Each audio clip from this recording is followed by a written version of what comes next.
Hello everybody, welcome up to the commentary box to live, and yes, live action for the 2021 sixth round of the ABBFAA Formula E World Championship, coming to you from Valencia. Now, yesterday's race was a farce and a half at the end as well, with the stewards taking away a further 5 kilowatt of energy, meaning that the 54 kilowatts they allowed during the 45-minute race was reduced by in total 19 kilowatts, leaving them with only 33.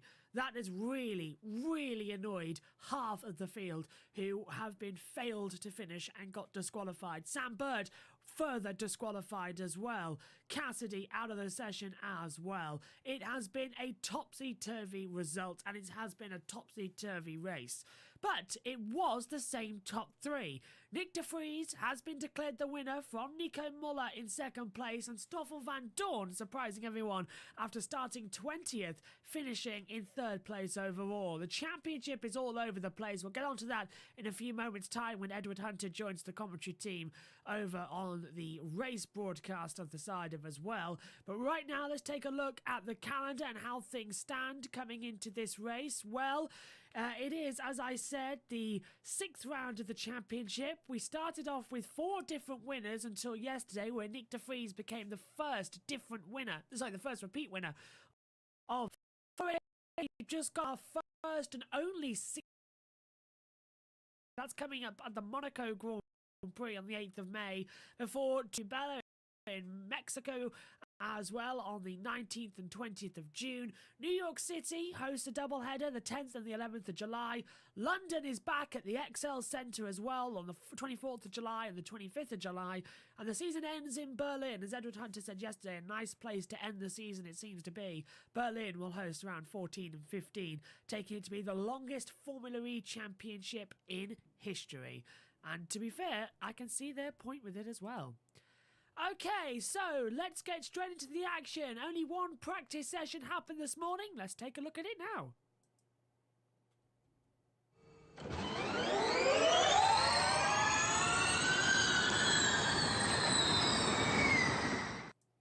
The third and final practice session then got underway this morning, and it was a very action-packed. The wet weather still affecting the circuit from yesterday, overnight rain as well. The session got underway an hour later than what we did yesterday, so everything's a little bit different in terms of the overall track temperature. It's still dark out there with the sun, but it was very, very exciting indeed. Nico Muller was up on about the order as well. He was making good strides, but eventually fell back down throughout the order as well, upsetting everybody else. Ended up down in 20th place, completing a full lap. But it was Eduardo Mortara coming into turn 12, what is effectively the last corner before they added the chicane. He locked the rears, spun around on the wet track, and ended up in the gravel trap. That brought out the only red flag, and he managed to get it back on the track. So he kept the battery running, so he could get back to the pit lane. The red flag came in. Few of the yellows around, but everyone just tiptoeing around in a session that we know isn't going to be representative going into qualifying anyway. So it was Andre Lotterer who was the big talking point yesterday. He seemed to want to make contact with everybody, who managed to set their times alight at 1:35.269, followed by Pascal Verline, Sam Bird, Nick Cassidy, Sergio Sete Camera, Norman Nato, Lucas de Grassi, Stoffel van Dorn, Jake Dennis, followed then by Nick de Vries, completing the top 10. Rene Rast is 11th, followed by Oliver Rowland, Tom Blomqvist, Max Gunther, Alexander Sims, Mitch Evans, Eduardo Mortara, eventually down in 17th place, Jean-Eric Verne, Oliver Turvey, Nico Muller, Sebastian Buemi, Antonio Felix da Costa, Robin Frines, and Alexander Lynn in 24th place as well. An interesting session, certainly one as well that we never thought would appear to be the way it would be. We were hoping we were going to get a quick session, but we didn't. Right, on to qualifying then, and certainly one of the most craziest we've seen in a while.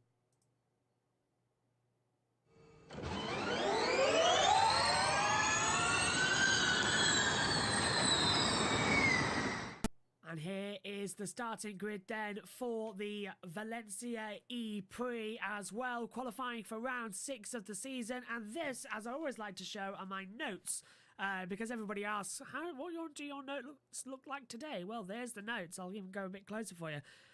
There's my qualifying tracker as well, and it got crazy. Let me tell you, and go through it one by one. The track started out wet, officially wet by the stewards, which means that going further on as well, it was getting drier and drier and drier as the session went on. So Verline, Evans, Freins, Van Dorn, De Vries and Bird went 1, 2, 3, 4, 5, 6 in the first session. None of them would go through into Super Pole. In fact, none of the ones from the first 3 groups went through. It was the top 6 in Group 4 that got through to Super Pole. So we've got people at the back who are now starting further up the field. It's completely bizarre. So here it is, going through it once again. Verline ended up 13th, Evans 16th, Freins in 17th, Van Dorn 19th, De Vries starts 23rd, even though he finished 20th in the session because he's got a 3-place grid penalty, and Bird then starts in 20th. On to qualifying Group 2. Vern topped the timesheets in Q2 and was able to set a fast enough time that the Q3 lot couldn't beat it, which surprised everybody. So he eventually, though, dropped down to 7th, but it was Vern went 1st, Sims 2nd, Acosta 3rd, Rast went 5th, Mortara went 6th, Muller, shocking everybody, going last overall on the board. Vern ended up 7th, Sims 11th, DaCosta 12th, Rast 14th, Mortara 15th, and Nico Muller ended up down in 22nd place as well. A shocking session for him at the moment, as you can see on the board. It's not how it stands because we've had penalties since then. So we'll go through the actual starting grid in a second. Qualifying Group 3 saw Roland go 2nd, Boemi 3rd, Sete Camera 4th. Gunther originally went into 9th but got disqualified and starts at the back of the grid in 24th place due to overpowering track limits. So he is out of the session completely. Cassidy 12th and Degrassi 18th. They ended up like this. Roland starts 8th, Boemi 9th. Cassidy is 10th. Cassidy 18th, but that might have changed on the board there. Degrassi 20th, Gunther, we know, starts 24th. Dennis, Lotterer, Lynn, Blomqvist, Turvey and Nato, 1, 2, 3, 4, 5, 6 in Group 4, the fastest of the track conditions. The underdogs at the back of the field managed to get through into a Super Pole session. Fantastic one. Nato went out first. He put an okay time in, a 1:30.9. That was okay. But then we saw him come through. Turvey went out second, went fastest. Blomqvist went out third, went quickest as well. Lynn went out fourth, went fastest. Then it was Lotterer. Then it was Dennis. It was just a process, one after the other, of going through. Exactly the same, actually, as what it was in Q4 was the running order for Super Pole as well. Dennis taking his first ever pole position in Formula E from Lotterer on the front row. Finally, maybe a redemption day from yesterday. Then Lynn, Blomqvist, Turvey and Nato. So that was the order at the end of qualifying. So let's take a look and see how they look coming into what is going to be a very interesting session, if you ask me, in terms of, are we actually going to see what we want to see, if that makes sense? Because I don't think it's going to be a straightforward race like we've seen in the past. So let's go on with it. Let's take a look at the starting grid then. Row 1, Jake Dennis alongside Alexander Lynn. Row 2, Tom Blomqvist, Oliver Turvey. Row 3, Andre Lotterer and Norman Nato. Row 4, John-Eric Verne, Oliver Rowland. Row 5, Sebastian Boemi, Sergio Sete Camera. Row 6 sees Alexander Sims and Antonio Felix da Costa. Row 7, Pascal Verline and Rene Rast. Row 8, Eduardo Mortara and Robin Freins. Row 9, Stoffel Van Dorn is alongside Nick De Vries. The 10th row, Mitch Evans and Sam Bird. Row 11, Nico Muller and Lucas Degrassi. In the 12th row sees Nick Cassidy alongside Max Gunther. Penalties, a drop of 3 grid places for car 20 of Mitch Evans for contact in the previous race. The same goes for car 36, a drop of 3 grid penalties as well. So that's why Lotterer starts 5th on the grid. He's dropped right back with a penalty that's been applied for the starting grid. So Lotterer now starts in P5, and we know the tails are the ones down here, with Muller not getting time in, Degrassi, Cassidy and Gunther all having their times deleted.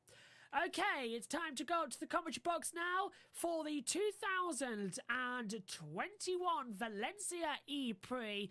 I'm Joshua Burch, and joining me in the commentary box will be Edward Hunter.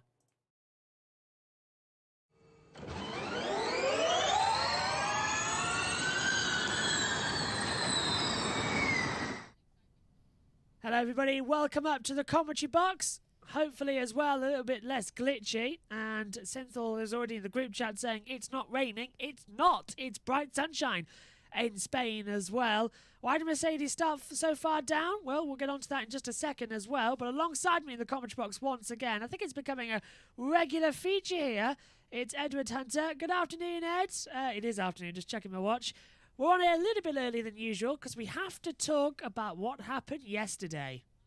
Indeed we do. It certainly would be remiss if we didn't cover it because everyone else has. Yes. But yeah. So it was a very interesting kind of finish, Josh. Do you want to set up the scenario that everyone we were quite flabbergasted by it at the time. We've had a bit of time to process it. Yeah. So how about you take us through the sort of sequence of events that happened with that final safety car after Lotta and Mortara hit each other. That was the final safety car. Da Costa was leading the race. Yep. And Nick de Vries right behind him. And so what happened then? So we came up to the green flag. Now there was 15 seconds left on the clock. That should have been, to all of us, 2 laps to go because it's a 45-minute race plus an extra lap. Now, the surprising matter was when they came out of the last chicane corner, the energy was reduced by a further 5 kilowatts. Now, across the whole race, they're allowed 54 kilowatts of energy.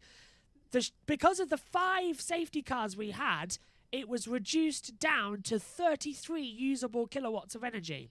So when we come onto the last lap, drivers who had 13, even 19%, went right down to 5% of usable energy. So they had to save as much as they could around the track. Now, when they came round to the last lap, there was confusion because when they crossed the line with 0-0 to go, there is an option taken by the stewards to put the checkered flag out. It wasn't put out, so there was an extra lap to do. So that cost Da Costa a victory and saw 5 cars disqualified. A total, only 9 official finishers. Alexander Sims, Antonio Felix da Costa, Alex Lynn and Sam Bird all got disqualified. Turvey, Blomqvist, Nato, Mortara, Verline, Lotterer, Evans, Sete Camera, Gunther, Boemi all failed to finish. Now, some of them stopped on the track. Some of them caused those safety cars. The top 9 finishers were the ones on the results, and this is how it stands. De Vries won the race from Muller and Van Dorn. Then we saw Cassidy in 4th, Rast, Freins, De Grassi, Dennis and Verne the top 9. And we called yesterday, Ed, Cassidy in 3rd place because we saw Van Dorn hit 0%. We've since found out he had slightly more reusable energy across the line. Yeah. So Mercedes both were very, very conservative, as were Dragon, to be fair. But in the case of Muller had a drive-through very early on. I forget exactly what it was for. It was some kind of infringement. I don't think it was Muller's fault. It was some technical infringement, wasn't it? So that put him at the back, and he thought, right, I'll just save energy and wait for the very end while I use it all up. And then, as it turns out, it worked perfectly. Yeah, it worked perfectly. There's an element of luck in Formula E, absolutely, but I can't help feeling personally that the stewards maybe were a bit overzealous, as I said at the time, and a lot of people have said that since. That a lot of people flat out criticizing the whole idea of energy management in principle, and sort of why do they take it away under the safety cars? Why don't they just let them race? Well, they used to do that actually, and people complained in the first era, the Gen 1 era of Formula E, that everyone had way too much energy at the end because they'd been able to save under the safety car. Techeetah were very good at this in season 4. They had this mode where they would literally coast on the pit limiter under the safety car, and they were able to basically keep the energy would barely drop, whereas the other teams they didn't do that, and they basically and so I think they had to find some kind of workaround for those sorts of exploits that people were doing. Because the teams will just take any excuse to save energy, as you know. So absolutely, yeah. It was a bit of a farcical situation. There are some people saying, "Oh, it's the greatest drama we've ever seen at the end of a Formula E race," and I disagree because I can figure at least 10 examples off the back of my head from the last 25 races where we have this numerous, energy thing. And the other end of it is people saying, "Oh, this is the darkest day in Formula E history," which, considering. It seems a bit inappropriate considering we've had what happened in Dirio with the missile being intercepted over the podium earlier this season, and last season with Helder Moreira, the Portuguese track worker, losing his life building the track in Berlin. Those are 2 days that instantly, to my mind, stand out as much darker for Formula E than a bit of an embarrassing finish. So I think I do think Race Direction is up for some criticism in the way they managed that. They made a mistake, but they're only human at the end of the day, and I'm not going to hold this against them forever like I think some people seem to have decided to. Absolutely. And if you're watching along with us, the world feed has just started. And to those of you who join at this point, good afternoon and welcome to Valencia for what is going to be the first standing start since we left back in January the 24th when we were in Saudi Arabia. We have had Rome under safety car conditions and now the first race in Valencia. But round 6 of the DHL Valencia ePrix will start in normal conditions. Here's your starting grid from back to front. The 12th row sees Max Gunther start 24th after a penalty in qualifying, so his lap time's deleted. Nick Cassidy exactly the same, starting down in 23rd place. Row 11 sees Lucas de Gracia alongside Nico Muller. Then row 10 sees Sam Bird 20th for what is the top 3 in the championship. Shocker for there. Mitch Evans is 19th. The 9th row, the 2 Mercedes of Nick de Vries and Stoffel van Dorn, they got caught out in qualifying due to the drying track and them going out in Group 1. The 8th row sees Robin Freins in 16th and Eduardo Mortar 15th. Row 7, Rene Rast and Pascal Verline 14th and 13th. Row 6 then sees Antonio Felix da Costa 12th and Alexander Sims starting 11th. Row 5 sees Sergio Sette Camara starting in 10th place as well. Can he make performances on what was a good race until he went off yesterday? Sebastian Buemi starts in P9, which is very much a role reversal of the 2 grids we've seen here. Oliver Rowland starts P8 as well on the 4th row alongside De Cheetahs. Jean-Eric Verne, who starts 7th. The 3rd row sees Norman Nato start in 6th place as well. These are the drivers right at the back of the championship and managed to get through into Superpole. Andre Lotto qualified 2nd, starts though in P5 after a drop of 3 grid positions for his numerous contacts yesterday. The 2nd row sees Oliver Turvey start in 4th place. Tom Blomqvist, the big surprise for the Neo 333 team as well, being in 3rd place. We expect Turvey to be quick, but Blomqvist has surprised everybody. Neo lock out the 2nd row of the grid. And the 1st row sees Mahindra with Alexander Lynn starting 2nd, but an absolute fantastic maiden pole position for BMW I Andretti Motorsports, Jake Dennis, who starts on pole position. I'm Joshua Burch. Alongside me in the commentary box is Edward Hunter. Ed, we should get some very close racing today on a dry track. Indeed we should, if yesterday was anything to go by. But yeah, definitely qualifying heavily affected by the rain drying out, basically, and some drivers in the earlier groups. It's sort of a very exaggerated version of the usual track evolution we have in Formula E on street circuits as we look at the cars forming up on the dummy grid. Jake Dennis, I know a lot of people would say, oh, well, Jake Dennis had it easy because he basically was in the last group, but he topped the last group out of his group, and then he topped Super, so he still had to do the job when it was out there. And this is going to be really important because the BMW, I do not think, is the quickest car around here. Even there's a great chance as well for the Neos to both score points today. And Blomqvist and Turvey could well be working together to save energy as this race goes on if they can stay out of trouble. Green flag at the back. The cars have made their way forward 4 grid spots. And we are about to get our first standing start in 2.5 months. We're ready. We are steady. We are waiting for those 5 red lights. We have 2 on, 3, 4, 5 red lights.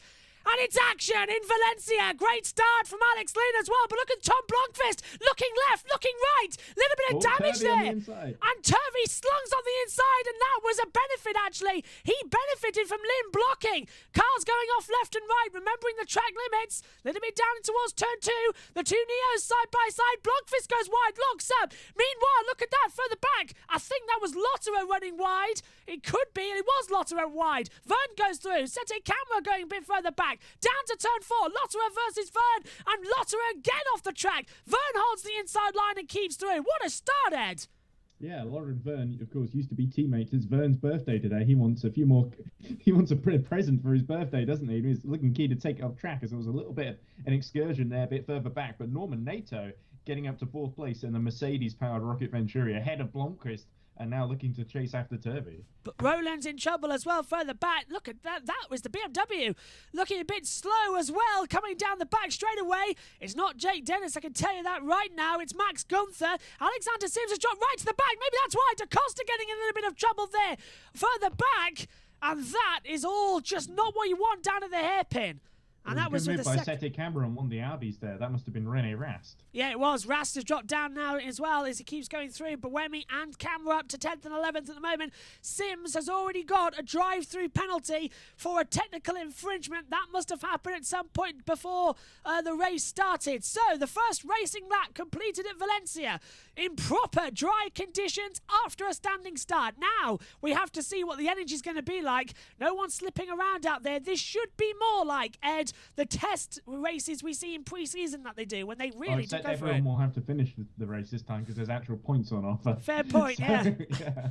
So it won't be quite like the test race. People will be taking it a little bit more seriously. Although I think there are some drivers that did take the test race seriously. Certainly, Jake Dennis were taking this one seriously. I think he did take the test race seriously because it was the first time he got to drive a Formula E car in a race distance, sort of in anger. Although I think they did do quite an extensive testing program at BMW. But Lynn certainly all over the back of him at the present moment and giving him a lot to think about. It's going to be interesting to see how long Dennis can hold on to the race lead here as a rookie, let's not forget. Roland is incredibly close to Andre Lotter at the moment. They're getting a bit close for comfort as well. 42 minutes, 27 seconds left. And Alexander Sims is retired, by the way, after his infringement. So he's gone to the pit lane and parked up. So 2 very bad results for Alexander Sims, despite a great race yesterday. That's a big shame as we look at his teammate harrying and challenging Jake Dennis for the lead.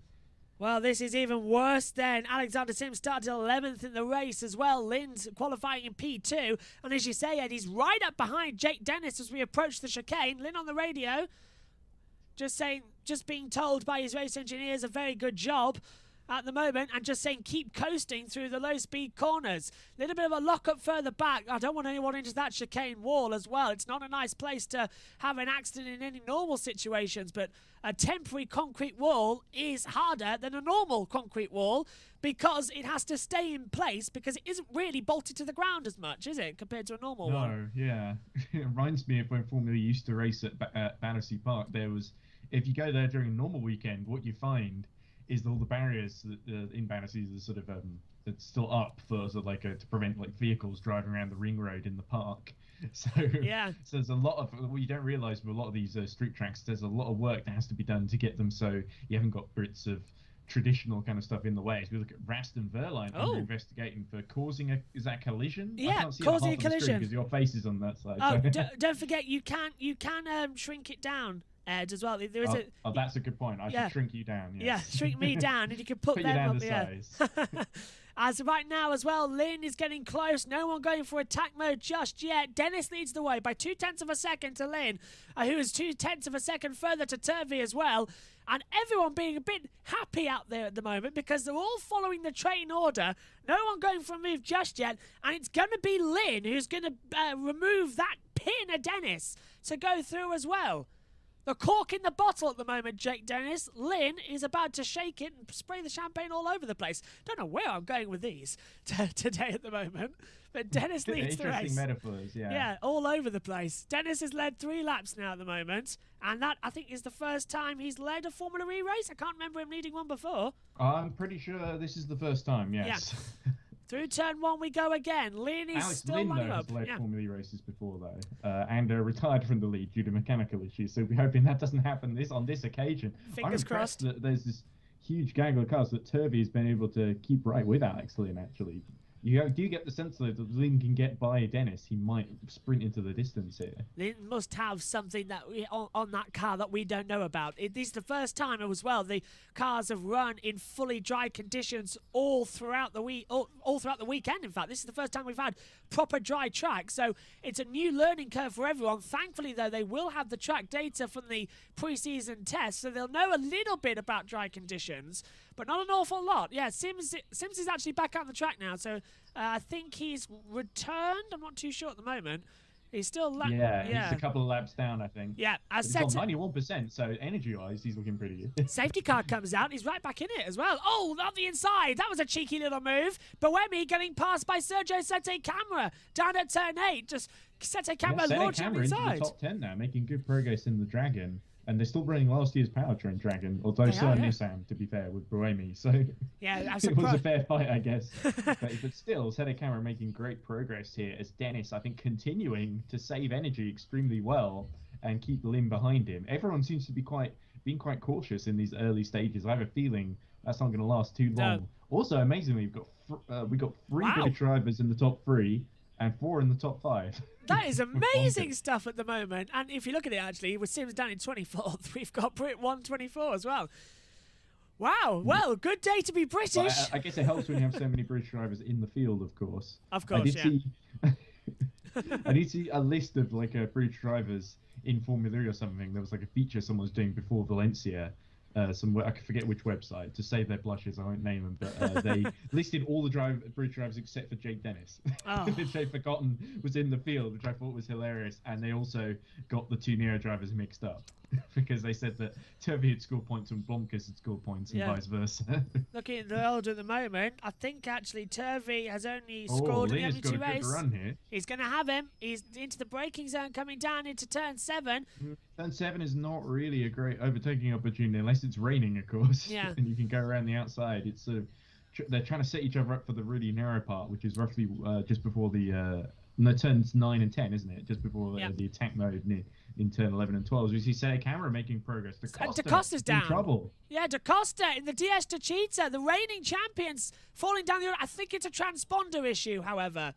Because I can see him just behind the Jaguar. Yeah, I think Sette Camera has has only just gotten in front of DaCosta. I'm seeing DaCosta still there on the live timing. Yeah, he's back up to 10th now. Yeah, I can see him behind DaCosta and in front of Buemi as well. The Jaguar is there just so he's okay at the moment. He's all good.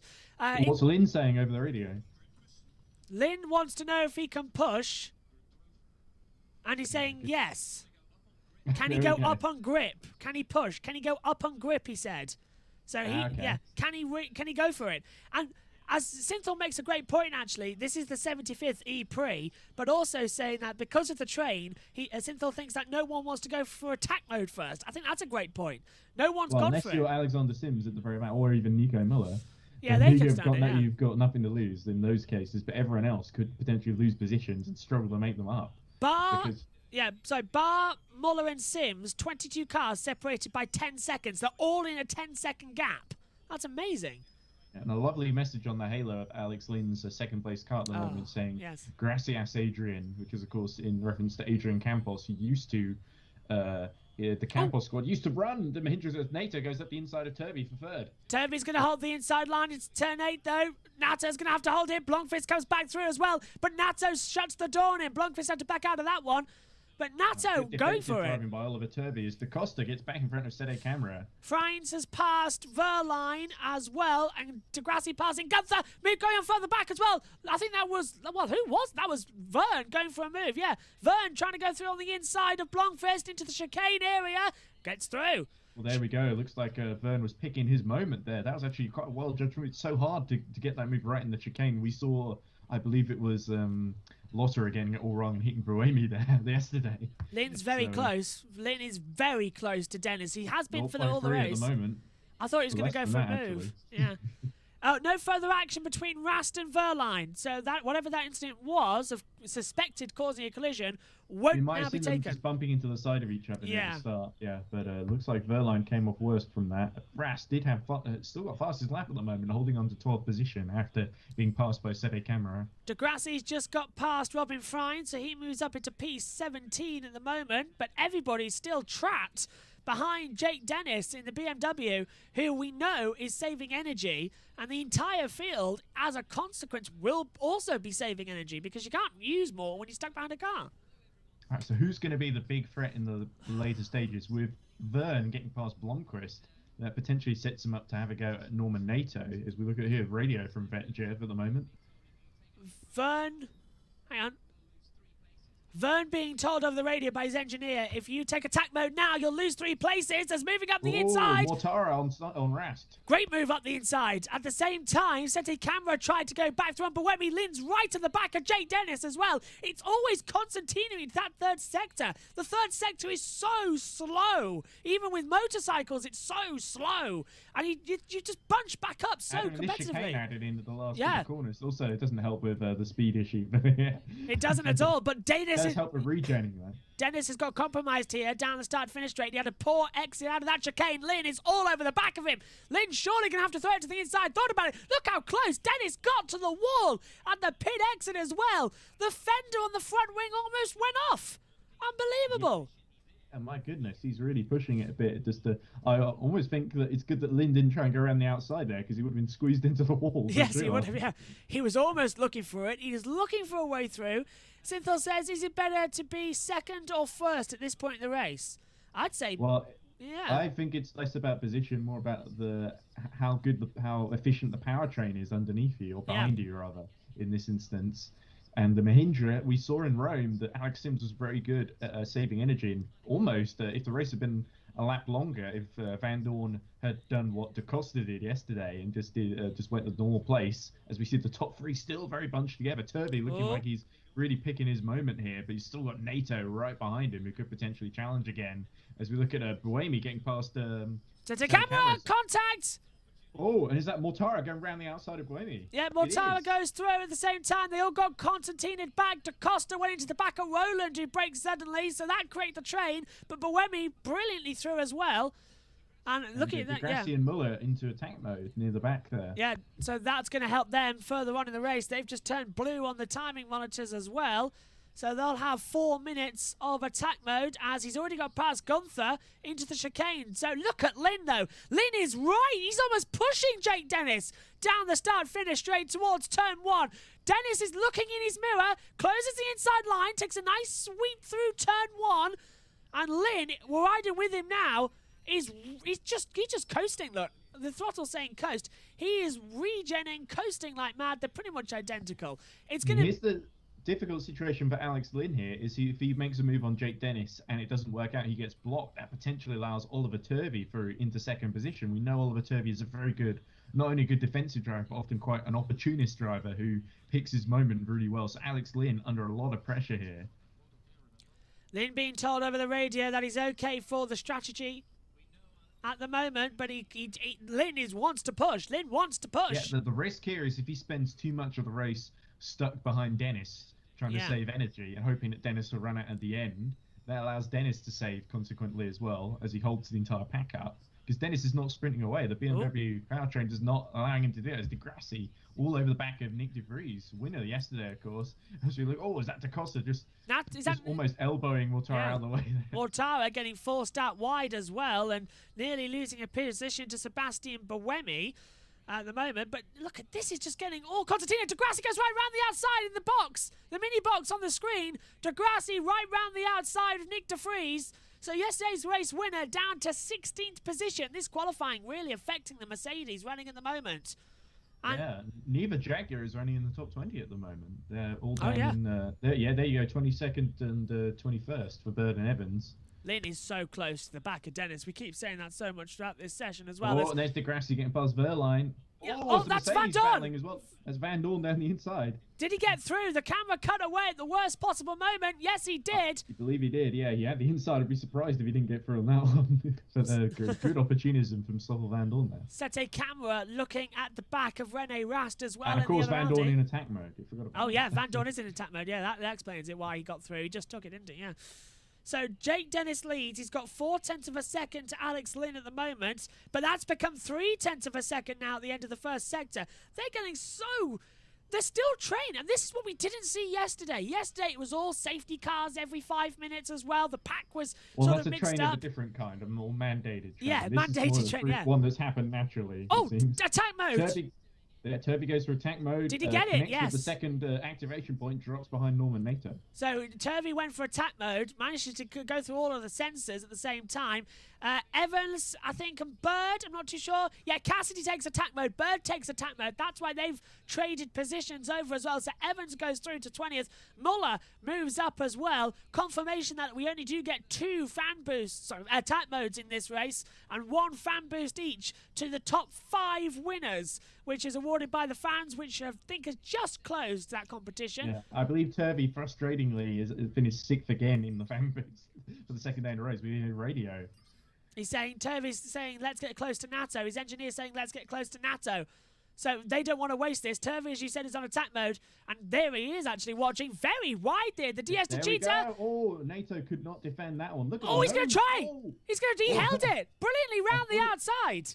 I thought Nato was a bit further back than he actually was there. But yeah. he had his wits about in there. It wasn't quite as easy for Turvey as I thought that was going to be. So, but not the end of the world for Neo 333. If Turvey can get another opportunity down the main straight, I think it's going to be his best bet. Neo 333 with the first ever Formula E team to sign up to the new series as well. They've just confirmed for the Generation 3. Mahindra were. They're the most recent one to sign up. Yeah, it's because we got DS to Cheetah, Mahindra. Oh, 2 seconds. Goes on the inside.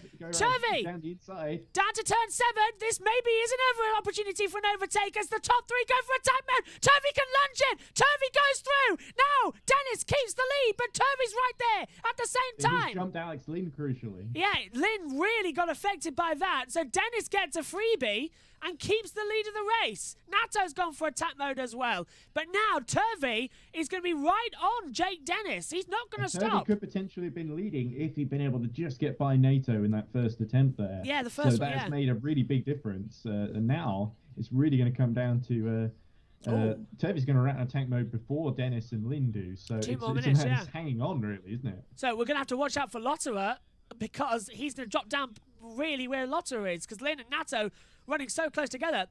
They're going to get through. Blomqvist up to 10th place. Rast, I think, has dropped down the... Where is Rast, actually? Rast down to 8th on my timing screen. So it's all... There we go. There's the confirmation. Rast up to 8th. Roland 9th. Blomqvist 10th as well. Van Dorn is now out of attack mode. So he has finished his first 4 minutes of boost. And this is a replay of the overtake by Turvey. Yes, this is Turvey passing Nato whilst also getting past Lynn while Lynn takes attack mode and having a go at Dennis, but wasn't quite enough overlap on the outside. It was always going to be a bit unlikely. He needed just to be a little bit further ahead, didn't he? Absolutely. Yeah. And Turvey, very much, you could see him, didn't he? Turvey almost had an instinctive reaction because you saw the car switch to go to defend from Nato. Then he saw that they all went through attack mode and he just absolutely floored it, used all available power, but just couldn't get alongside Dennis. Watch, here is from the outboard angle. Watch Turvey look. There's the first little mistake when he's regenning. There's the second. He can see Dennis and just tries to go around the outside. Never worked. And as the you said, advantage here is that Oliver Turvey is a lot more experienced than these guys. Of course, he's never won a Formula E race before. His best result second, Mexico City 2018, which is a long time ago. It's a long time since been in this sort of position genuinely where they can fight near the front. But with Turvey only got 20 seconds left in attack mode, Lynn is going to be all over him like a cheap suit, as I like to say. This is so close. Lockup contact. Oh, Constantinoing as well. That was a lockup by one of the Dragons, so the Porsche. That was Sete Camera locking up. And Cassidy in trouble. Cassidy going around the outside of Evans there. There goes Nick de Vries looking to the inside to try and get through on Lucas de Grassi into turn 1. They almost made contact. They did. De Grassi got a wheel off, trying to go through, losing some oversteer with a little love tap that de Vries gave him. And these two, de Vries didn't exactly give him a whole lot of room there, but it was just about fair, I think, as we see Bird getting past Gunther. Yeah, well, that's unfortunate as well, because Bird's going to, at the moment, score no points in this race, as Da Costa has had a track limits warning, and actually his previous lap time was cancelled. Don't know how you cancel a lap time in a race, but still, there we go.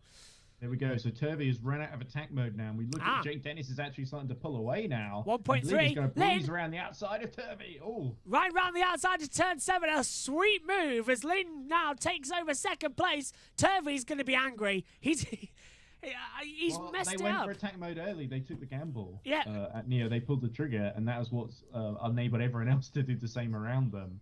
So I can see why they did it.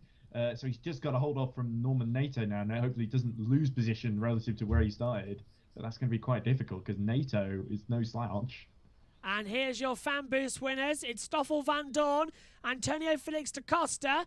Then it's followed by, can't see at the moment, Nick Cassidy, Nick de Vries, and Lucas de Grassi are the fan boost winners. I'll jot those down at the moment so we remember.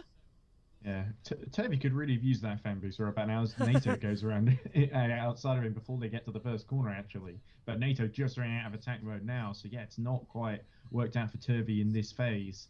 But Neo 3 still got another attack mode to play with if they want to. Oh, there we go. Actually, Vern going around him as well. So we got Lotterer and Roland have still got some as well, so Turvey could really get swallowed up here. Lotterer just took the attack mode after I said we should watch out for him a couple of laps ago. Now he really is going to be swallowed at the moment, as well as you said. Turvey's going to end up behind Rast almost, but it's crucial. When do you go for that second attack mode? Only 20 minutes left, of course. Yeah, exactly. And picture in picture. Replay of Da Costa, I think. Is this Da Costa going for attack mode? Yes. No, he's missed it. He's missed it. But he got it. Oh, this is Rast. Contact. That was De Grassi just diving up the inside of Da Costa and the two banging wheels. Oh, it gets twice and off the track. Da Costa forcing De Grassi off the track. But in my opinion, that's a bit borderline. Oh, do we see Nissan going around the outside? And is that Boemi? Boemi, yeah. Because De Vries 14th, De Grassi 15th as well. Yep. And Da Costa. Where is Da Costa now? He's down the order. I can't see him on my timing monitor. Can you? Da Costa off my screen. Completely at the moment, unless my name's behind. I see him in 8th. That's behind Roland. There we are. He's P8, yeah. Here we go. Message for Jev there. Not sure what that was, but Lynn is now caught back up to Dennis now that he's got past Oliver Turvey. Turvey still holding steady in 6th behind Lotterer. And Lotterer under pressure from Vern now. The best friends of Formula E, ex-teammates, and they've had a couple of run-ins before with each other. When I was at Silverstone for the World Endurance, I spoke to Lotterer about it. He said, the thing about these cars is it's very easy to battle with each other, but it's in the slow speed corners that, because it's no power steering and it's instant power, you can have accidents you don't mean to have. So that's an interesting insight there. That seems like someone speaking from. You asked him before he's done all these accidents. Before, yeah, that was 2018. Yeah, exactly. So yeah. Lotterer was always a very aggressive driver, even in Formula E when he first joined. As we see, Da Costa and Rast under. So it was Rast, not De Grassi, that was pushed off track there by Da Costa. So I think the cheetah driver might be in for a penalty there. Maybe if Formula E showed them in full screen instead of a mini little box, we could tell which one it was. The direction's been a bit off this weekend, and I'm not the only one who's noticed it as well. Well, no, I can understand that because they were focusing on Turvey being swallowed up by the things. We see Roland has got by him now as well. Yeah, so that's put him down into P7 now, so Turvey really going to struggle. But the only good thing is if he'll probably get back with the next attack mode, and if the full course yellow or safety car comes out at any point, it's going to help. Van Dorn has used his second attack mode, so Van Dorn going for it again. Lynn looking like he's getting ready to attack here. Sorry, Joshua. No, you're right. I was about to say that anyway. You're absolutely right. Could have crossed any time you like. He's going to have him down towards turn 1. And Van Dorn has activated his second attack mode very early, so Mercedes being very aggressive in this race compared to the previous one. And Sims has still got 2 left, but is a lap down, as you said. So Sims, I think he's out there right now to do some testing. Whatever the issue is, he's not going to be involved in the race. He's 1 minute 16 seconds down. Well, he hasn't been lapped yet, interestingly. Yeah, that's what I expected him to play a part in this lead battle at some point, but that's not played out. So clearly he's like a couple laps down, but at a different part of the circuit that we've not seen yet. If Sims does play a factor in this by holding up Jake Dennis as well, how big of a pay rise would Mahindra give him, and how big of a sanction would the stewards give him for that? Well, he's already scored a podium for them, so I don't think Sims is exactly needing to pull off crazy favours.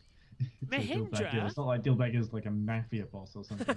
Well, although I don't know, I've never worked at Mahindra, so I can't speak from experience on that. It just doesn't seem the type. Mahindra running 9th in the Constructors' Championship on 29 points. Have yet to win a race, as you said, though. 2nd place in Rome for the previous one.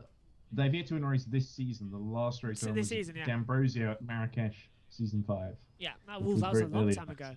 That feels like an eternity ago, doesn't it? Even the beginning of the season 6 does. Especially now that Jerome has retired and is the team manager at Venturi now. Fair point, yeah. I keep forgetting that as well. Venturi, who, let's not forget, are running 3rd. NATO, we saw him miss out on that first podium in the 2nd race in Rome earlier this season due to just using a little bit too much energy at the very end. Yeah. And we thought he was clear, but he wasn't. So here he's looking to make amends, but he's got Andre Lotterer not far behind him as we look at his Degrassi and Vern again.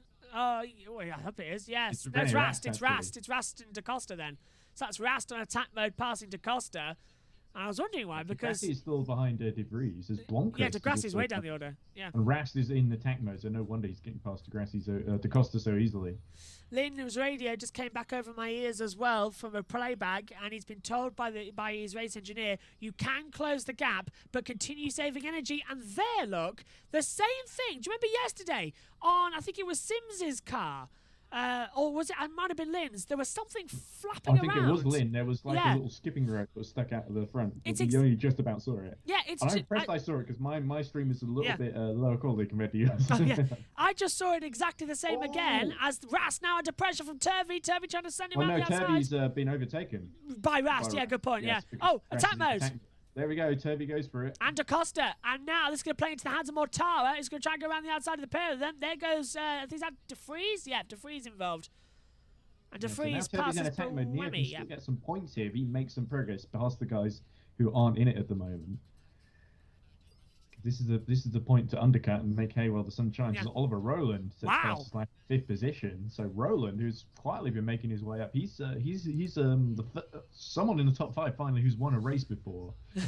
So Van Dorn, Berlin, of course. Van Dorn just said over the radio that Mortar took attack mode. I stayed ahead as Rast now getting past Ollie Rowland for 5th place. Top 5 full of non-winners again. Yeah, and to move further back as well. That looks to be, I can't see, I think it was Turvey versus Vern.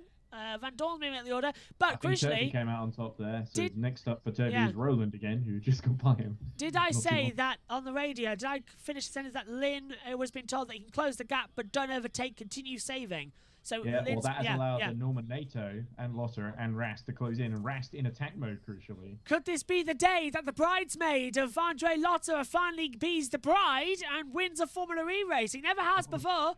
Well, in order for him to become the bride, he's going to have to hold off Rast in attack mode. Oh, Rast going through already. That's not going to happen. Renee Rast goes through. I think we might have to call off the wedding, Joshua. Oh, no. It's already been paid for as well.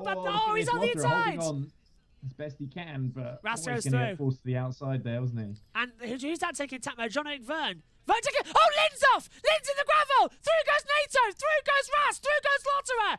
And that was a brake lock-up. Yeah, that was a lock-up, and it cost him big time. And Mahindra are not happy. You can tell. Rast now right in the back of Nato. And Rast still got attack mode for another 60 seconds. So another lap. So he needs to get by Nato immediately if Rast wants to get in the picture to win this one. Oh, he's only got 30 seconds. He's got this opportunity, and that's it. Vern has had a lap time cancelled. And DaCosta and Rast are still under investigation. So Rast is still under the investigation, remember. Pulls to the outside down towards turn 1. That wall's going to narrow. He's going to have to choose an opportunity quickly. They make contact. Just ever so light touch. NATO held on there. Good driving by NATO, actually, because I thought Rast was going through for sure there. I thought. But this is an excellent performance by the rookie. And what has happened to Alexander Lynn? He is dropping down the order. Vern, yes, he's on attack mode. But Lynn is... as well. Lynn must have something wrong with the car. DaCosta has been given the black and white flag for driver standing. So that's just a warning. On the wrist for DaCosta then. And this is probably why, over on the track... Let's look at Lynn. Oh, he got tagged by NATO. There we go. He just loses the rear all on his own. No, he got tagged. That maybe NATO made contact. He did. He did. Look, NATO made contact. He just got the front wing to the rear of the diffuser. So, yeah, NATO definitely touched the back of Lynn. Yeah, but Lynn was saving energy and braking so early. De Vries uses fan boost to try and attack DaCosta. Has he made the move? Can't see it. Porsche's going for attack mode. Rast. And there we go. Dennis in attack mode now as well in the lead. So, and Roland. NATO and Dennis on the same. So Rast now looking vulnerable to Lotterer. Roland's past Lotterer has taken attack mode, he went deep. Yeah, he went deep though. He went very deep. De Vries has used the fan boost as well. Lotterer trying to go back on the inside and goes through. Down to turn 12. Roland get the cutback, but no. Lotterer's on attack mode. Dennis and Nato have taken attack mode, as you said. And Gunther too. So Dennis now and Nato pretty much level with energy. This is getting interesting now. But Dennis has got a 1.5 second advantage at the moment. But De Vries, as you said, has used his fan boost.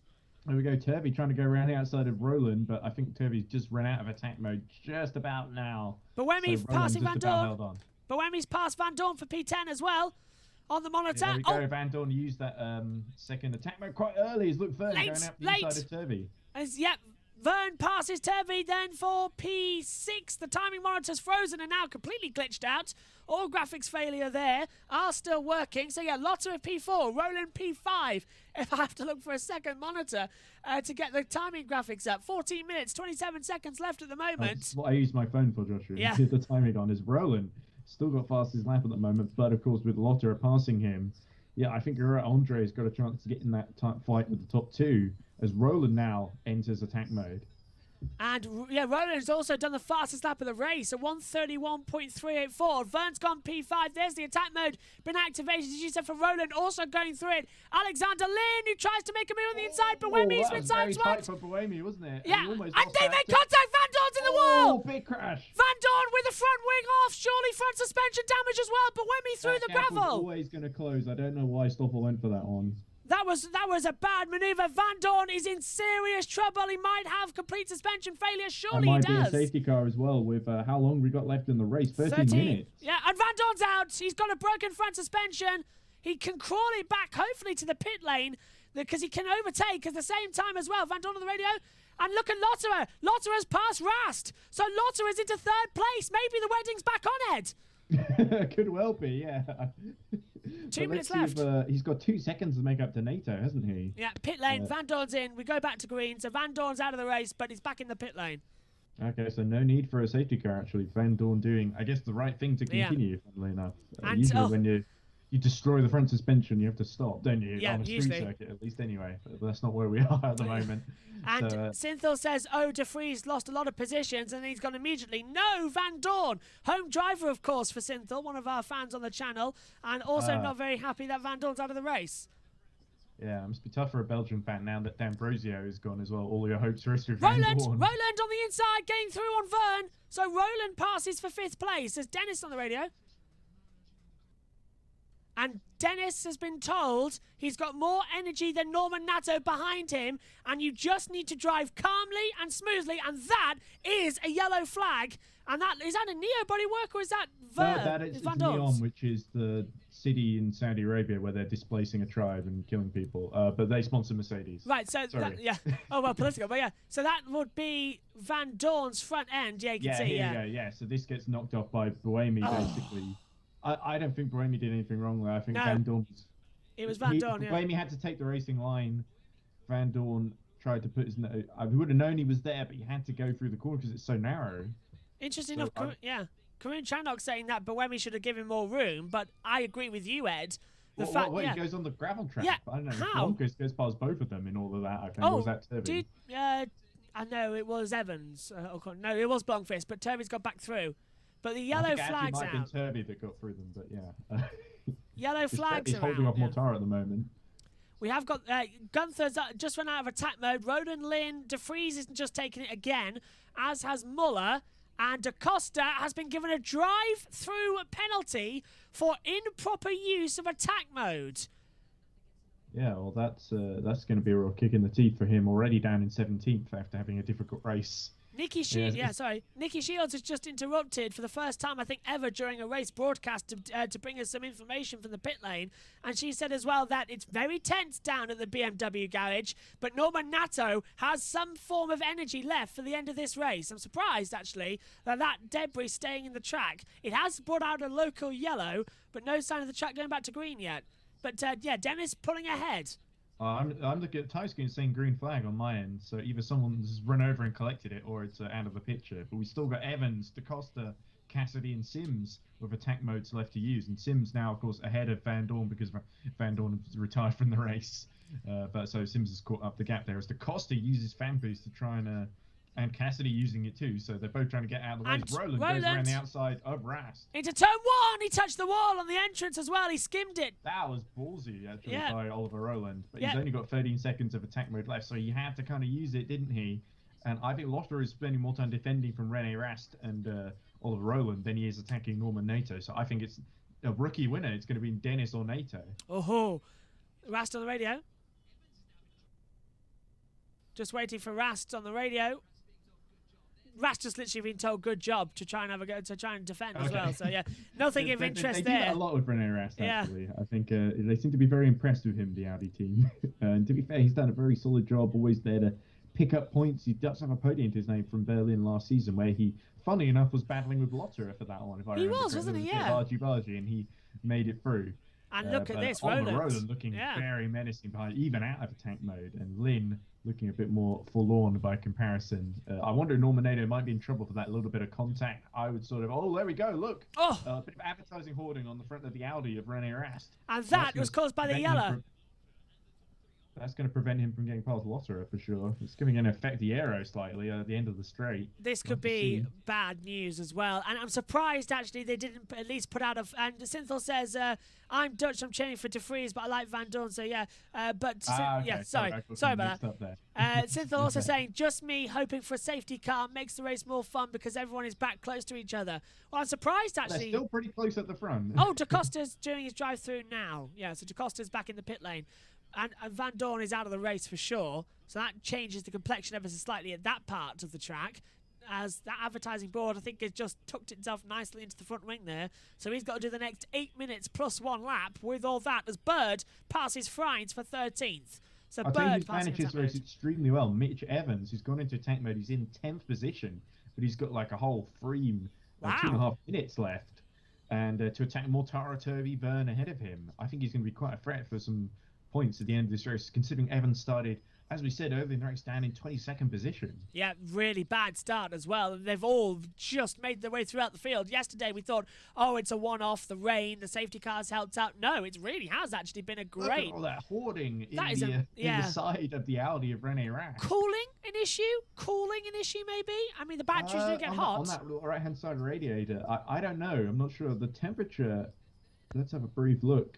If we can, I don't think the temperature is particularly hot. I don't think it's like particularly hot in Valencia, especially considering it rained so much yesterday. Yeah. So I think the Audi might just be about okay, especially if it looks like it's more just in the barge. It's more like that will be an aero issue rather than a cooling issue to me, because it's not quite jammed in the radiator itself. 7 minutes to go at the moment. And we're watching Alexander Lynn P6 trying to close up to Oliver Rowland, but the top 5 separated by less than 5 seconds. So that and Evans trying to go through on the inside of Mortara down to turn 1, an easy move, and he's got through. So Evans up to P9 now, unless Mortara held it round the outside. There's a bit of a gap between Lynn and Verne, and then you've got Turvey and Evans and Mortara all fighting each other. So yeah, 2 separate gaps. It's really the top 6 that are all within about 4 seconds of one another, which is really impressive. Well, not 4 seconds, a bit more than that actually. This is a proper one. More like 7 seconds or something. He's actually 4 seconds. Sorry. Yeah, you're right. Yeah, it's 4 seconds. Yeah. Trying to do quick maths as well. It's really hard, isn't it? At the moment, Rast has had... I just asked the race directors yesterday when they were doing their how much energy to take out. Yeah, is it... I think as well, I saw something as well about that yesterday. They're not going to change the rules for proper tracks we visit. So the Mexico race, which is on a half oval, half infield course, is going to be a lot of fun in a couple of weeks. They shouldn't change it because it does make for these really exciting. Just because one time it went wrong, like I said, we shouldn't discount all the other times it has gone really well. And we've seen it at Mexico itself, like I said, was part of the reason why we still have this rule. Yeah, with that amazing finish, which no one seems to remember anymore after yesterday. It always seems like people always have the negative at the forefront of their mind. You know, I'm accused of being a pessimist at even the best of times. Norman Nato has received a 5-second time penalty for causing a collision. So that puts Lotterer into P2. Potentially that takes the pressure off Jay Dennis too. Yeah. But now is Normanado going to push, knowing, right, I've got that penalty coming. Damn the energy. I'm going to worry about that at the very end. I might as well get past Jake Dennis. Do it. And at least win on the road. Yeah. As Evans is about to run out of tech mode right behind Oliver Turvey. It's fan boost. On fan boost, yes. Yeah. Degrassi taking that opportunity then to try and get through. And at the moment, Synthel asks, has everyone already used both their attack modes? Well, Sims has just taken his second. Yes. Yeah. Sims was the last one to go, I think. I can't see attack modes. He's got fastest lap though, right behind Oliver Rowland. So I think Lynn might not be done trying to recover. If Rowland is vulnerable at the end, I think Lynn might pounce. Let's see we haven't seen the energy readings for a while, so it will be interesting to see. But yeah, I think Norman Nato, he's already dropped a little bit from Dennis as well. So I think his morale maybe is taking a hit here. That's really unfortunate that he came out, was blamed for that collision with Lynn. But then again, I think Lynn might think, well, he deserves that for pushing me out of second position. So yeah, a little rookie error from Norman Nato, who's otherwise I think driven really well this season. Season Bob looking very forlorn and disappointed for the second weekend in a row. Norman Nato has been had a penalty applied that's taken him out of the podium positions potentially, unless of course he can build a big enough gap to Rast. I think he might still be able to finish on the podium, but it's looking a bit hold off. Unlikely.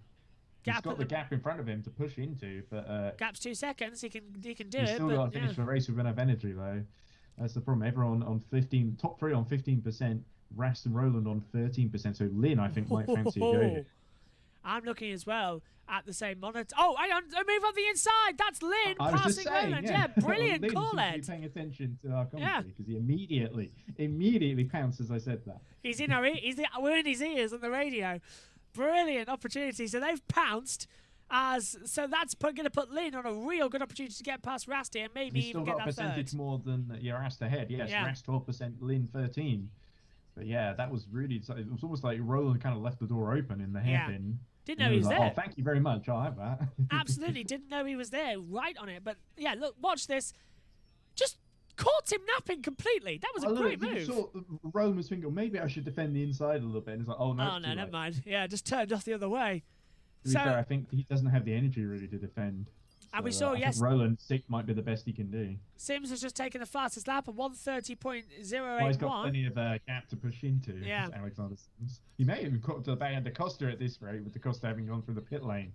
Oh, yeah. The Costa's got the most energy with 16% as well. So the Costa, I imagine, will be pushing like crazy to catch up to Sede Camera. Gap is 14.5 seconds at the moment. He's not going to make that up in 3 minutes plus 1 lap. Hey. Unless we have something bizarre happen. Like yesterday when they all hit 0%. Although I'm getting a bit worried, actually. But by looking at that, there's, 4 laps to go?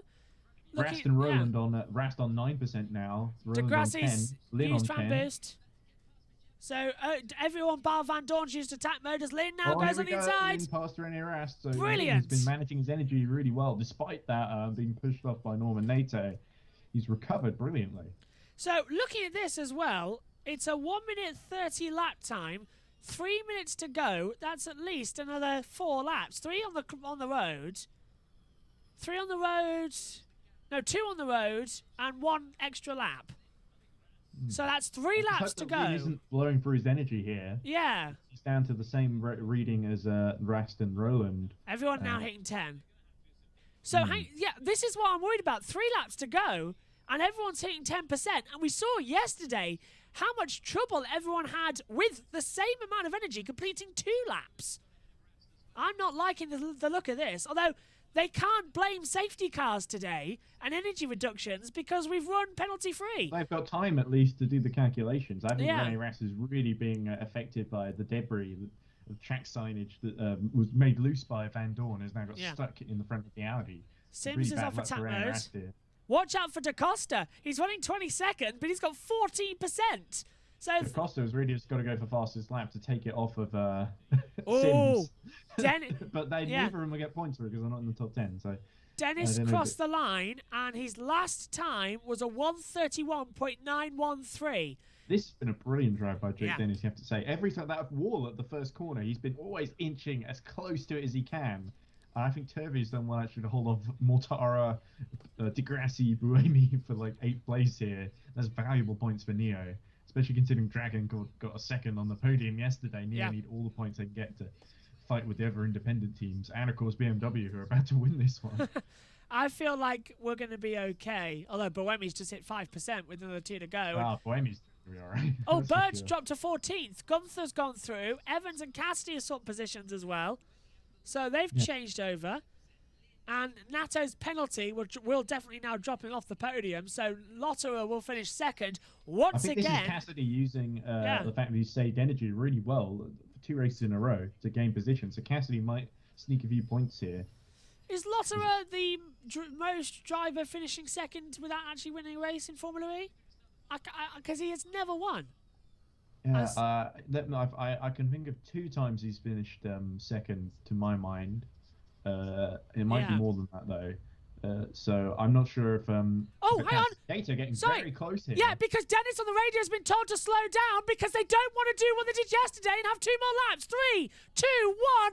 And that is Dennis brilliantly controlling the field across the line because 1 more lap. 1 to go, last lap, and now Nato's right there, but look at Andre Lotterer. Dennis has had to use that 3-second gap. He was shouted at over the radio saying, slow down, slow down.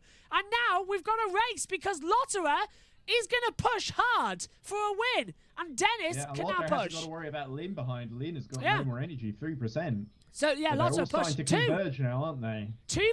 Lotterer's going to go for it. Nato's got this penalty. Should he move out? Oh, he's locked up. Really need to. Oh. And that's dropped it now. Game over. Dennis is going to win. Yeah, made a bit of contact there. I think Nato might not be done with Dennis, though. He might make a silly move if he gets the opportunity. Dennis over the... There we go. Look at the top 5 all together still. Dennis over the radio screaming, what about my energy? What about my energy? The engineer's shouting back, flat out. 1% for him and Roland. Oh, no. And Rast as well. Degrassi, Buemi, all on 1%.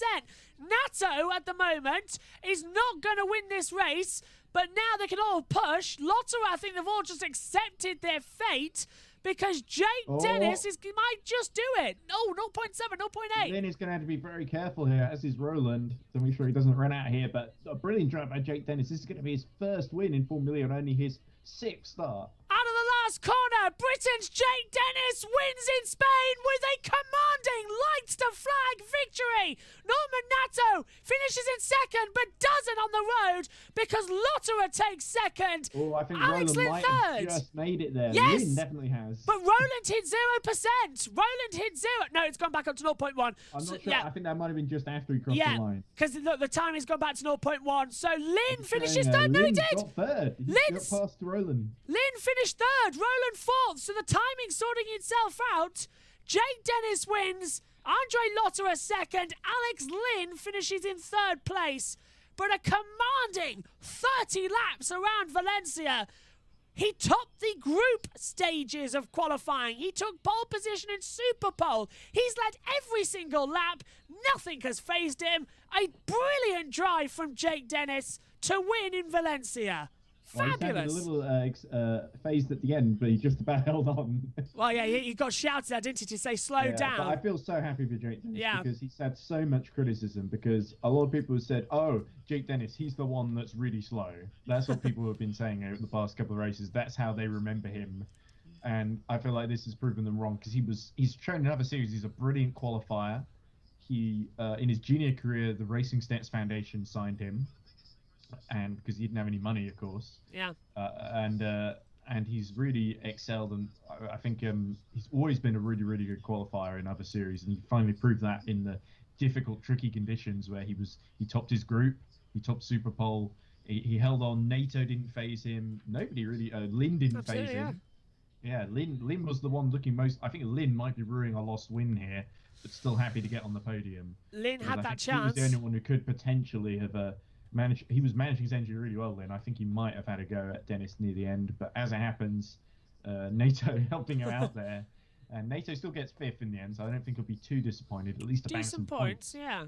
Yeah. So, but disappointment for Venturi overall, I think, on a weekend that really promised a bit more. But there we go. BMW, yes. They topped testing, let's not forget, with Gunther. So brilliant to see that car on the winning ways again. What's BMW's last season in Formula E, let's not forget. Yes. And Jake Dennis will be looking for a drive. Potentially to stay on with the team when it just becomes Andretti, or potentially to sign with another Formula E team. So he's really set out the stall for what he can do today. A shock win in some ways, but also richly deserved, I think. Absolutely. And yes. And there's Andre Lotterer getting out bridesmaid again. I know. At least the 3rd time now, I think, in Formula E. Yeah, I think he can go to those ladies in the dress and ask to borrow it for later on as well, because he might need it. This is so heartbreaking for Lotterer. He's going to congratulate Jake Dennis, but secretly, fair play. Yeah, Lotterer is literally going to go back to his hotel room and scream. Points on the season, Lotterer. Yes.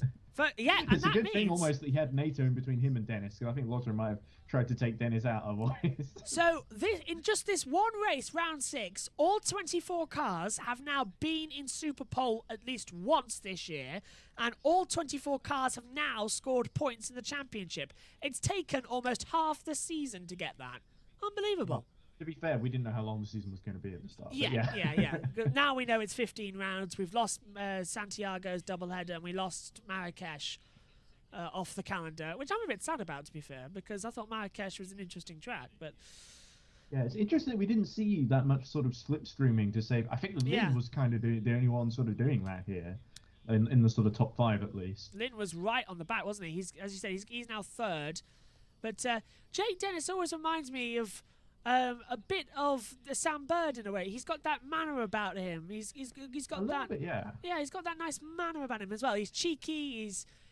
But when he's racing, he's hard and he's aggressive as well. But off the track, he's a very nice bloke.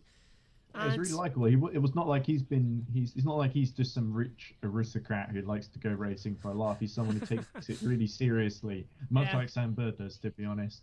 And I guess you go both of them kind of from sort of working class kind of backgrounds, as we see Dennis being interviewed now. What a great moment for him, it has to be said. And for BMW Andretti, of course, to have 2 race winners in their lineup now, it's going to do their championship a lot of good. I wouldn't quite go, Jake Dennis is going to go on and put up a title bid now, but I definitely think that helps him. It definitely boosts his confidence, which he really needed as well, to show that he can actually do it. Because when you're qualifying at the back, when things aren't going your way, it may not necessarily be your fault, but people blame you. And we did a great interview actually on Formula E Zone with Jake Dennis, which we published as a feature. I think it was just after Rome or just before Valencia. I can't remember which. Good luck, Chow. But it's definitely worth reading if you haven't already, where Dennis talks a little bit about his career and sort of the process of getting that seat. Because let's not forget, everyone thought that one of the BMW DTM drivers was going to get it. And in the end, Jake Dennis impressed them in the simulator. And what we've seen today has shown why. As you look at, remember when the Neos are running in the top 3 in this race? When did they finish in the end? Turvey as 8th. They didn't quite have the efficiency really in the end. I think the strategy of going first for attack mode just didn't pan out, unfortunately. They didn't quite have the pace to just hold those positions when others were attacking behind them. It was always going to be a bit difficult from then on. But Turvey did well to score some points. Blancos, dropped completely out of points, which is a shame for him. So he just got completely outfoxed. So the Neo is not quite there yet. It's definitely good over 1 lap, but it's not quite there in the races yet. Jaguar ended up 14th for Sam Bird and Mitch Evans 15th. Absolutely no points. Evans, he was in attack mode near the end. I'm not sure quite what happened to him. I think he must have got involved in an incident or something. I think he was just on the back of it, wasn't looking a bit disappointed, I think. Yeah. Lotterer, I feel he's got to win a race eventually. He needs to win a race. Well, it doesn't happen for all drivers. Oh, completely, yeah. I remember thinking Bruno Senna was bound to win a race in Formula E at some point, and the best he got was 2nd in Battersea in season 2, and then he never got another chance, unfortunately. I always felt so sorry for Bruno's. The first race in Beijing, 14, ended after 2 corners, and at that point, of course, I didn't know the rules so well, and I was a bit annoyed he couldn't just go back to the pit lane and get his second car out. Yeah, there was a lot of shenanigans with the second car. There. Here's Lynn. It'd be interesting to see what he has to say. If I can hear him. Probably a little bit. He doesn't look overjoyed with 3rd place. I think he thinks he could have won that one, and rightly so, it must be said. Lynn saying that he does feel slightly off, and his chance to win the race today was affected by Nato, but he's thanking the team, saying that they've done a great job. And it was still enjoying a great performance. He really recovered well. I think Lynn doesn't have anything to feel disappointed in himself about, at least. Because when you have these setbacks, it's really important to come back from them. And of course, Lynn got fastest lap too, so he gets an extra point for that. 130.2. So 16 points on the board. 130.263. However, that wasn't the fastest lap overall. That's the top 10 point, as you say. Sims got the fastest lap overall at 130.081, but he's outside the top 10, so doesn't score that bonus point. They introduced that rule, of course, after season 2 at Battersea, with Lucas de Grassi making contact with Buemi. Yeah, that decided the championship. Him and Buemi crashed into each other and then spent the rest of the race in the second cars going for the fastest lap. And of course, now they got rid of second cars. It's not really. I don't think the rule really. Doesn't make sense everyone's anymore. still in the. I guess you could say maybe Sims shouldn't. Like you say, Sims and DaCosta should not have really got it because they were out of the race and just continuing. Anyway, yeah, just so Sims was out from lap 1. Although Sims did finish all 30 laps, but he was out of from lap 1 in the pit lane again. So there's the podium. 3 different teams, and I believe all 3 teams were outside of the top 3 in the teams championship. BMW Andretti, and I'm getting my notes together now in the box. BMW were they were done in 9th coming into this race. They were just ahead of Neo, I think. Yeah, Mahindra was sort of mid-table. And Porsche, I think, were in between the 2. So, yeah, they're all the sort of unfancy teams on the podium. 7th for Porsche, 9th for Mahindra, 11th for BMW, Neo were 12th. So it very much was the back half of the field who came in today and gave us a race. BMW rescues their title challenge, although Mercedes' dominance also a bit neutered today. Where was they? De Vries 16th and Van Dorn out of the race, so... They stay on 105 Van Dorn points. Crashed. I think Van Dorn could easily have got a few points if he'd not. Could have done, yeah. He was right with Bohemi, wasn't he? So actually, Mercedes still in the championship at 105 points. Jaguar still on 82. Virgin didn't Racing, score today, was the main thing. Virgin didn't score. Virgin didn't score, so they're on 58. Techeetah scored 7th, so that's 3 points only. So they move up now to 54 points. So they stay in 4th place as the British National Anthem plays. Hat off for Jake Dennis winning the British National Anthem. National Anthem playing. 2 Brits on the podium, of course, with Dennis and Lynn. And Andre Lotterer back as well. Is this being like the first time that I think this is the first time that either Dennis and Lynn have been on the podium. Yeah. Because I'm pretty sure Lynn has finished in the points before. He's finished like 4th was his best before today. So, yeah. Decent stuff. I don't think the Constructors' Championship has changed that much, actually, looking at this. Yeah, it's changed that the unfancy teams couldn't score quite enough to catch up with the ones ahead, yeah. I say unfancy, Porsche would be a very major manufacturer, and Mahindra, pretty big deal as well in the EV world. So they're not exactly unfancy teams, they're all pretty resourceful, and that's why they're on the podium. Now, of course, the American National Anthem playing, not the German, because BMW are the title sponsors. It's the Andretti team. Well, and they make the powertrain for the moment, yeah. But BMW leaving, so it sort of feels more appropriate for the Andretti side of the team to get their plaudits. And great to see Roger Griffiths and all the guys at Andretti getting their due as well, because they managed that energy management on that side really well. And it's been tough for them, I think, these opening few races, because their cars just not... Berlin is all last season, they were just not on pace. And they lost Alex Sims, who was a big asset to them, but they gained Jake Dennis, who in turn I think is kind of made up for that. Although Sims, of course, we saw him doing very well at Mahindra too. So yeah, definitely my overriding feeling is a joy for Jake Dennis. I think is my main takeaway from this race. As we see Ryan Rass is checking his phone in the background, he's almost on the podium, taking selfies. Yeah, could be. God Save the Queen and the Star Spangled Ballet playing in the background. Star Spangled Ballet. I don't know why I said ballet. That's that other thing, isn't it? You've got Spando Ballet on my mind now. Yeah, I've got. That's the same as on mine. Here. Yeah, that is a complete and utter Murrayism. Completely, not even attempting to hide that at all. Yeah, I can't remember what it's called now. Star Spangled Anthem, something or other, isn't it? Banner. Thank you. The flag. Yeah, thank you. Star Spangled Banner. Whatever. The Americans have like 8 different themes, don't they? And I know. The DHL lady that's being highlighted there, giving the trophy. And to the team manager there he goes, pointing at the sky. I'm not sure what that's about. Probably for Adrian Campos, but he's not dead. Okay. Oh, because Campos and the Mahindra team, like I said, have a close association over the years. Heartbreaking from everything as well that's happened recently. Yeah, I think everyone in motorsport has been affected even a little bit by Adrian Campos when he died. Was it late last year or earlier this year? I can't remember exactly. Late last year, wasn't it? Yeah. It was late last year, wasn't it? Because it was around about the time of the Imola weekend in Formula One, if I remember correctly. It was sort of around about that time in the autumn. We've had numerous people sadly passing over the past couple of races. Yeah. But it's nice to see them on, especially because Adrian Campos, the Next TV team, started off as we see Jake Dennis lifting the trophy and rightly celebrating his first victory in Formula E. Good on him. Absolutely brilliant. A debut winner. The Greek girls from the Spanish Regency costume drama in the corner for no reason. Do you know, I couldn't. Very anachronistic. I couldn't see those yesterday, so I was looking around the screen when he said it, thinking, "What are you on about?" And I only just spotted them today, and in my mind I thought, "Oh yeah, that's what he was on about." I didn't see them yesterday on the monitor. I couldn't see, as the podium selfish changed sides since yesterday, so someone's been busy up there. Dennis was confused. Yeah, he looked the other way, didn't he? He's that like, was the one. Yeah. It's the wrong bad call he's made all day. And now the big ball of Moe, Jay Dennis, being a typical British lad, takes a big gulp first before spraying the champagne. Jay Dennis wins, Andre Lotterer second, Alex Lynn in third place. For anyone who watched Formula E yesterday and thought, well, that was farcical, the ending, today's race proves exactly what Formula E is all about. Close, dramatic racing. Yes, it's also energy saving, but those who get it right are awarded with their first ever victory in Formula E. It's been a great race. Well, let's not forget that Dennis slowed to make sure there wasn't going to be that extra lap at the end as well. That would have probably caught most of the field out again. Him included, yeah. A farcical finish. So Dennis, I think, the BMW Andretti team, I think, very mindful as we see him hugging the team member. That's not his.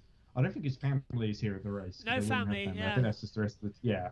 So it's just people in his bubble. But yeah, I think definitely a good better image for Formula E on this occasion. Is that Maxi Gunther giving him? I think it was Gunther. Yeah. Yeah. That's nice because I'm Gunther kind of threw it away yesterday, and they didn't have a great race today either. So good to see him supporting the team at least, and good for, I think, a great driver. So BMW Andretti, they may be losing BMW, but they've still got two great drivers on their books potentially if they want to keep them. And unlike yesterday, the race has now been declared an official race and the provisional results have already been posted.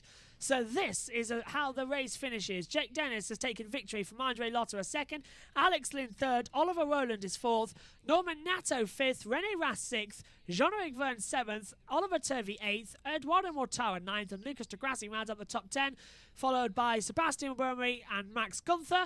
Page 2, Nick Cassidy, Sam Bird 14th, Mitch Evans 15th, Nick de Vries is 16th, Tom Blomqvist 17th, Pascal Wehrlein is 18th, 19th for Robin Freins, Nico Muller 20th, Sergio Sette Camara is 21st, Antonio Felix da Costa 22nd, Alexander Sims 23rd, and the only official retirement came with Stoffel Van Dorn crashing out with 10 laps to go, or around about 15 minutes. Well, I think, Van Dorn was the only retirement. As we look at him on screen for some reason,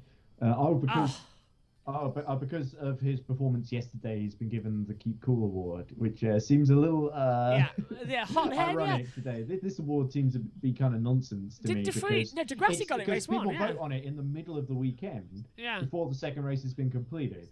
So it seems to me like it's a weird way of getting fan engagement to judge the race before it's finished. A little bit like Formula One's Driver of the Day. Yes, more extreme because it's before even the second race has taken place in the doubleheader weekend. So here's the championship standings. Nick de Vries still leads. The top 5 remain the same. Rene Rast moves up to 6th. He's now a few clear of Jean-Eric Verne. Jake Dennis now goes level with Verne.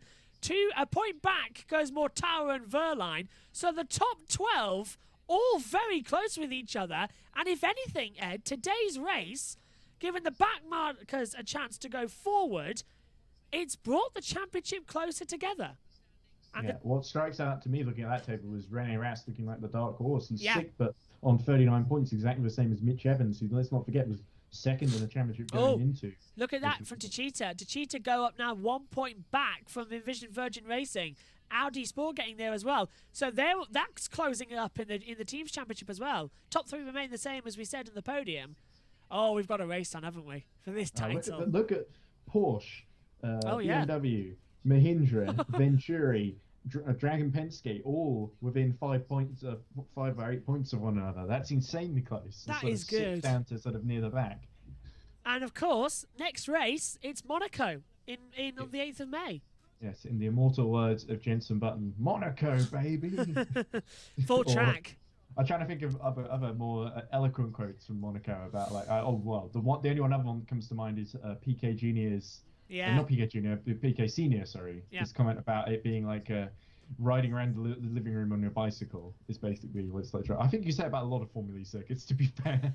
I think that it's going to be interesting because now we go to their full track. It's not just the full track, but the Saint Devote is going to be the old Yes. 1929 version, which is sort of before they sort of tightened it and put a proper sort of curving on. I don't like that curving anyway. I'm looking forward to it. And they've also changed the chicane a little bit, I believe, just to make it a little bit, the exit a bit different, a bit tighter, I think. They don't want the comparison directly between Formula E and Formula One, so they've removed it. But little do they know there's we still get those iconic bits of the track, like the Lowe's hairpin. Or is it the Fairmont hairpin? I think it used to be Fairmont, and then Lowe's Hotel was built. Lowe's Hotel, and then before that, it used to be even the station hairpin. We got the tunnel. We've got the bit of scaffolding at Portier. No longer Portier, is it? It's now it's apartment block, isn't it? That's going up there. I think so. Yeah, I may have finished that. I'm not sure how COVID affected. If the Grand Prix Historic's on right now, and the board's still there. Yeah. Okay, but so things haven't changed. Yeah, things haven't changed much. And I think also having the big climb, it's going to be impressive to see the Formula E cars do the big climb from the first corner. Saint Devote, of course, all the way up to Casino Square. For some reason, the name of the corner I said just 2 seconds ago. Monaco's the one place where you don't forget the corner names as well. No, was it? It's definitely better than the abridged layout, which saw lots of needless accidents and it was impossible to overtake on, basically. I didn't like it. I hated it. It was by far my least favourite layout in Formula E because you basically couldn't overtake without crashing into people. I think maybe the only one that's anywhere near it is sort of like maybe Paris. Is really a bit narrow places too, but Paris I think has at least a bit more justification because it's not it doesn't have the history of Monaco, and they've still got at least the layout still has like the Eiffel Tower in the background and Les Invalides, the whole Parliament building. We're not going to Paris this season, of course. Sadly, Well, it's mainly because of the COVID situation in mainland Europe. It's not like Formula E could go to Manicours, for instance, I guess. They could. I would love to see that, but it would be a very different layout, I think. And I'm excited about Monaco. I think I do think there's too many people trying to do these direct comparisons. I wouldn't care about if they use the exact same layout, but I think the changes are still justified on the whole. And it's all. Qualifying is going to be key, but I think also it'd be interesting to see where they go for attack mode. I heard rumors they're going to put it on the exit of the Lowe's hairpin. Yeah, I've heard that. I thought that so they're going to have to remove the tire wall that's there so they can actually do it. But I would have actually put it in the tunnel. I would have put it in the tunnel. Well, the tunnel, that makes me think of Schumacher and Montoya crashing into each other. Oh yeah, that's the point. 20 years ago or so. What about the run down towards to back? That's possible because it's a little straightaway. It was there. That was where it was. It was sort of at to back. Yeah, to back. Season 5. Yeah. In season 5 when they went there. I'm gonna have to go back and have a look to see where they're going to put it. Yeah, my goodness, yeah. So a lot to consider there, and they're just talking to Alan McNish after talking to Roger Guris on the coverage. I always get Roger Guris' last name a little bit mixed up because I think it's Griffiths. Yeah, Roger Griffiths. Yeah. But it's Guris. I'm liking this Sky Channel 4 BBC mashup they've had this weekend. With all the broadcasters. It is free, yeah. yeah. Whoever's free can just come on for a couple of minutes. Well, McNish, of course, works in this series as a competitor, not as a pundit. Yeah, can't historically, BBC he was one of their sort of support, and then Channel 4 was one of their analysts, basically. But yeah, I think he's very good at explaining the sport, but also still very sharp, as we saw René Rast managing, despite getting all that detritus caught in the win. He was able to get a lot of points today and get Audi into play in the middle of the championship and get René Rast, importantly, is basically, like I said, the dark horse outside of Mercedes, Jaguar to Cheetah. I think René Rast is next in line at the moment. So if they can keep that momentum up, keep getting the points, then who knows? René Rast could be an outside bet when we get to the last round of the season in Berlin, where Rast, it's his home race and he's gone well before. So if you're a smart man, you want to make a very early bet, I would bet maybe put like £5 on René Rast to win the championship. Edward's top tip for racing there. And that's going to be completely wrong now, but Edward's encyclopedia. Last year, they'll be going all out. So Rast looks best placed at the moment. Rasti could, of course, win a few races, but you never know. So BMW won a race in their last season. Audi could win one too. It's the problem that we're leaving now a permanent circuit. We're going to a street circuit in Monaco. That's going to help everybody reset the championship hopes. New layout. It's going to be fun. Right, we've got 90 seconds left before the hour-and-a-half cut-off time for the second race today. So, give you the coverage details for the next week. On Wednesday, you can watch highlights of the race of the Grand Prix of St. Petersburg for IndyCar. Do you remember last time we spoke, Ed? I wasn't doing the IndyCar. I ended up doing the IndyCar, but it's in a highlights format as well, so edited down, watch along to the best bits as well. Should be around about an hour. That'll be on Wednesday. Thursday, we'll have our Grand Prix preview for the Portuguese Grand Prix. Friday, we'll have the first 2 practice sessions from Portugal. Saturday will be practice 3 and qualifying. On Sunday, we'll have MotoGP at 1 o'clock British Summer Time for their Grand Prix of Spain. And then at 1:30 on a different stream, we'll have the build-up to Formula 1 with their lights out at 2 o'clock for the Portuguese Grand Prix. And then, of course, it's all go back forward because it really kicks off going forward the Monaco Grand Prix on the 8th of May as well. It's going to be a great one. I can't wait. Ed, prediction going forward? We're now looking at the calendar. Monaco, 8th of May. Mexico, New York, London, Berlin. It doesn't seem like a lot, but it's going to be a long haul to the end of the season. Mid-August. A lot in there. Yeah. I'm really looking forward to it. It's going to be a really unique set of different challenges. Puebla we've never been to before. XL Exhibition Indoor Outdoor Centre in London we've never been to before. New York, which has proven itself, I think over the years they've refined it to be a really solid circuit. And Berlin, of course, no idea what layout they is. They used like 3 last year. But I mean, it'd be exciting to see. By the way, incidentally for our viewers, if you want to hear after Monaco on 8th of May, a week later, if you want to hear me and Joshua commentating on a rather different type of virtual racing, we've got ERC Endurance Championship 12 Hours of Le Mans on 15th of May. So that's the week after Monaco, a Formula E race. Yes, So we'll remind you of it closer to the time, but just worth keeping an eye on. Absolutely, and we'll definitely punch that through as well. Thanks for that. I was going to throw to you, actually, as you're a sport of match I've thought of everything. Don't worry, Josh. Nice. See? Did you want to say driver of the day, by the way? Yes, go on. Because you always get me to do it. I can do it. I do indeed, yeah. You've got this right on, haven't you? Well, so, yeah, go on, Ed. Driver of the day for you. Oh, okay. I think... I'm tempted to say Alex Lynn because he recovered really well. I don't think Lynn put the foot wrong. But I think overall, because he's a rookie, because there was so much pressure on him, because he was being criticised so much, I think I'm admittedly by the somewhat niche fan base of Formula E. That there's not many people criticising him, but still, I think that can get to you as a driver when you're not doing good performances and you're a rookie and you need to prove yourself. I think I'll go for Jake Dennis, and he's just such a good lad. It's just so great to see him succeed. I think Lynn a close second in my order. Lotterer, I think, still managed to race well, but kind of lucked into that second position there. I don't think there were many bad performances today, actually. There's a couple there wasn't, no. Apart from Van Dorn, maybe. Van Dorn, I think, is the worst exception. He didn't really keep cool, despite what Heineken seemed to think, based on their delayed reaction from yesterday, where basically he just got lucky. He did do a great pole lap, but it didn't count because the wrong tyres were on, and the Adrian was wrong.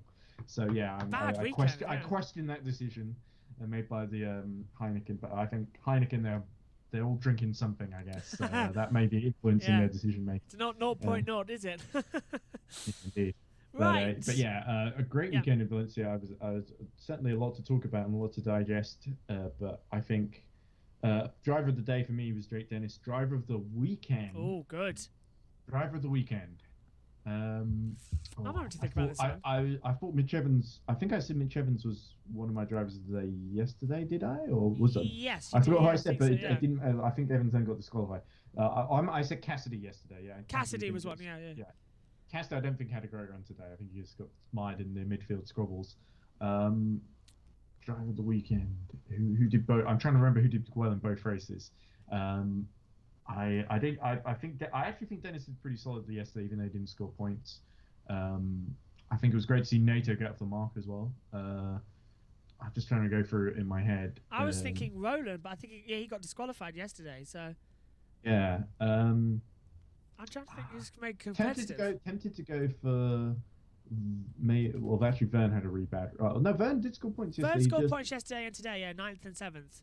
Yeah, I actually think Vern was probably really consistent throughout the whole weekend. I've got mine. He sticks out. I'm trying to think of someone else who did really well.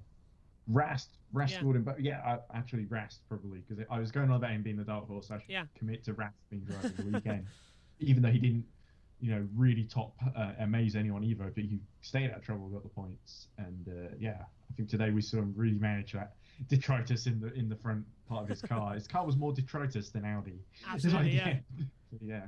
Barge boarding, But yeah, and it's been actually an impressive one for Rast to finish by P6 in both races.